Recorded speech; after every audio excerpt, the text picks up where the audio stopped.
Listen to the pulse. It isn't just a heart. It's the sound of $24 trillion buried alive. They call this a developing land, a frontier, a charity case. But you cannot aid a giant that is already holding the world on its shoulders. Take a look at the map.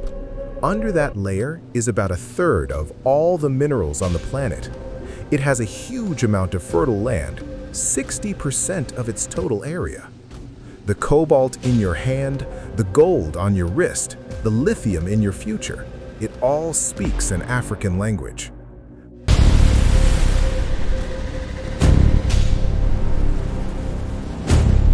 But for 500 years, that wealth has had a hole in its pocket.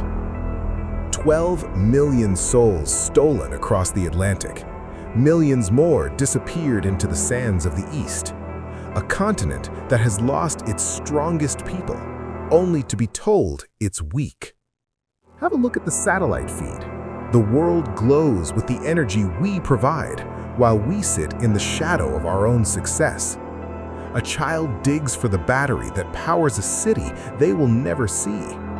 A surgeon saves a life by the flickering light of a phone made from the dirt beneath his feet. The maths is wrong. The architecture is pretty straightforward.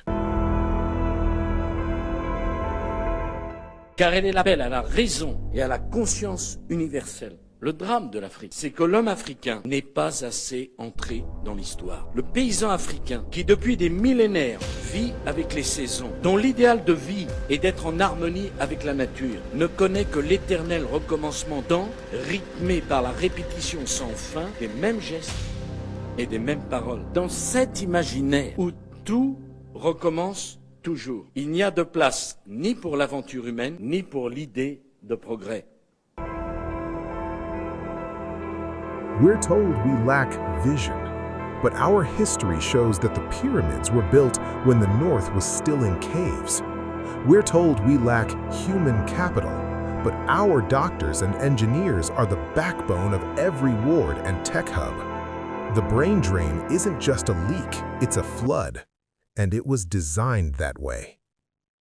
We've got the sun to power the globe and the rain to feed every mouth, but still, 280 million of our fellow citizens wake up to the constant worry of hunger.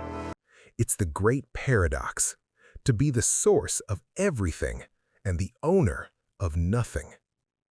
The rules of the game were written in ink we didn't buy, on paper made from trees we didn't sell, in rooms where our seats were empty. They made us swap our history for their progress and our huts for their skyscrapers, and then charged us interest on the shadow. Look at the light. It's pretty small, it's flickering, but it's ours. The question isn't how they did this. So here's the big question. With all the gold, all the water, and all the soul in the world, why are we still waiting for the sun to rise? The Architecture of Silence, Episode 1, The Wealth of Shadows. At night, the Earth tells the truth. From space, no one looks rich, no one looks powerful, no one looks proud. Only organized places emit light.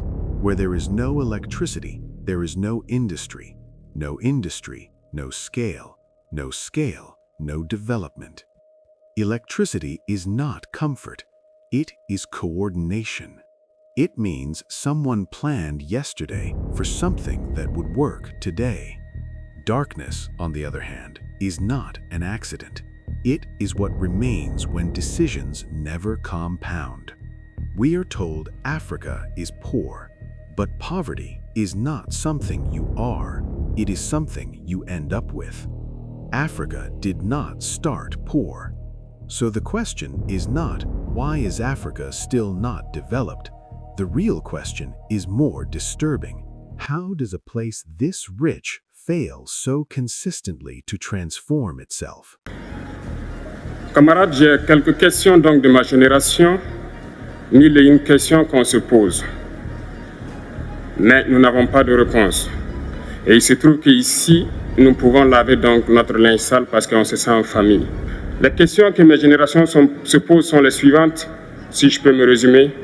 C'est de ne pas comprendre comment l'Afrique, avec tant de richesses sur notre sol, avec une nature généreuse, de l'eau, du soleil en abondance, l'Afrique est aujourd'hui le continent le plus pauvre.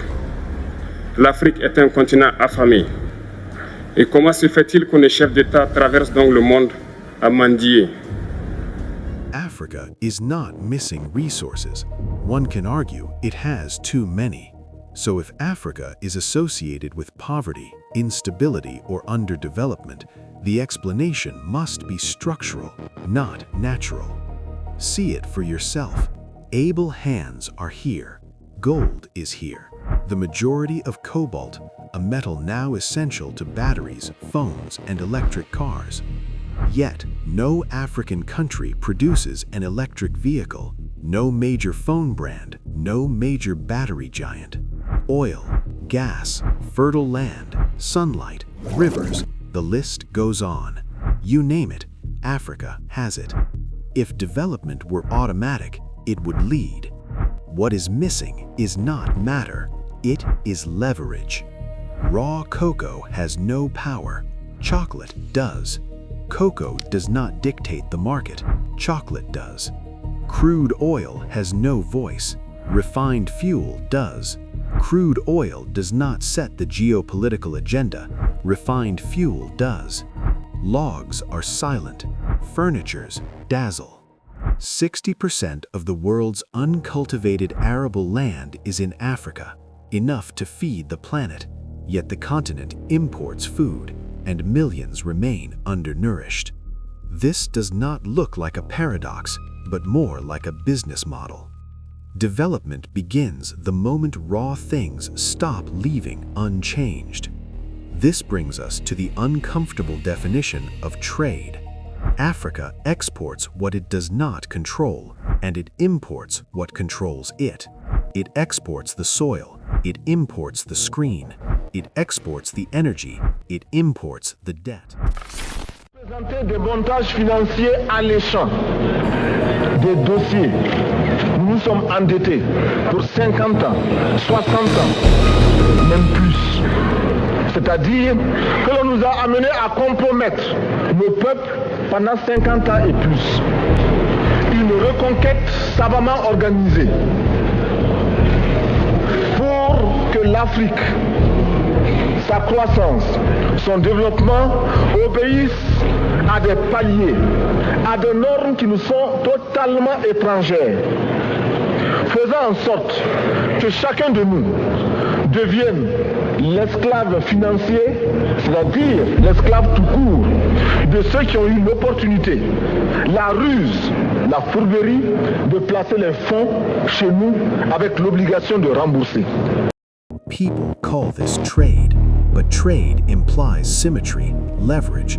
But the majority of African countries have no currency, no industry. They aren't even independent yet. Mais il est temps que la France lève son genou de notre cou.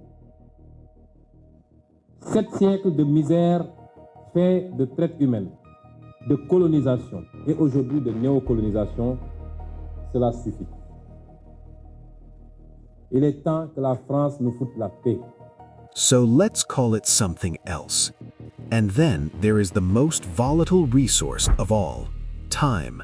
Africa is the youngest continent on Earth, unusually young. On a spreadsheet, this is a demographic dividend. In reality, it is a ticking clock.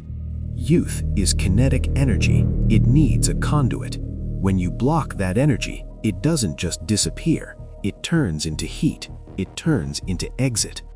The brightest minds leave not because they lack love for the soil, but because they are tired of fighting systems designed to break them. So for the time being, it's just human waste. Wasted lives, wasted futures with no hope for a better future. Youth is not patient, it can't stand still. When trained, it builds. When ignored, it leaves. When blocked, it explodes. So the brightest, the luckiest, leave. not because they want to abandon their homeland, but because systems abandon them first. It's either immigrate or perish in oblivion. Africa has sun powerful enough to electrify cities, rivers strong enough to power industries, yet electricity is still rationed. Some go days without seeing a light bulb on. Most areas don't even have the infrastructure. Not because physics failed, because intention did. At this point, history is often invoked. Slavery, colonization, extraction, all real, all violent. But history only explains the injury. It does not explain why the patient is still bleeding. You cannot build a house out of nostalgia, and you cannot build a future out of grievances. Here is the pattern no one likes to say out loud. Africa does not control the things that structure daily life. Energy, finance, technology, standards, narratives, even time is external. Ask a simple question. Who designs the systems Africans live inside, and who merely adapts to them? Who produces the tools? Look around. Who makes the phones, the cars, the software, the machines, and who scrolls, drives, rides on them? Who sets the rules, and who learns to survive within them? Who owns the banks? Who prints currencies? What is the IMF? What is the United Nations? The phrase "Africa is the future" has become a cliché. It's almost an insult, because the future is not a destination you arrive at. The future is a construction site. We must address the underrepresentation of African nations. We are committed to inclusive dialogue. Words are not enough. We need action. It is something you plan, something you build quietly, repeatedly, and deliberately. Development isn't about asking for a seat at the table. It's about building your own table, felling your own wood, and refining your own fuel to light the room. Africa is not underdeveloped because it lacks something. It is underdeveloped because it exists inside structures designed for extraction, not transformation. And structures do not change themselves, they are replaced. I repeat, structures do not change because we ask them to. They change when we replace them. We have the land, the wealth beneath our feet, and the hands to work it. Why then are we still begging for food? What happened to our power?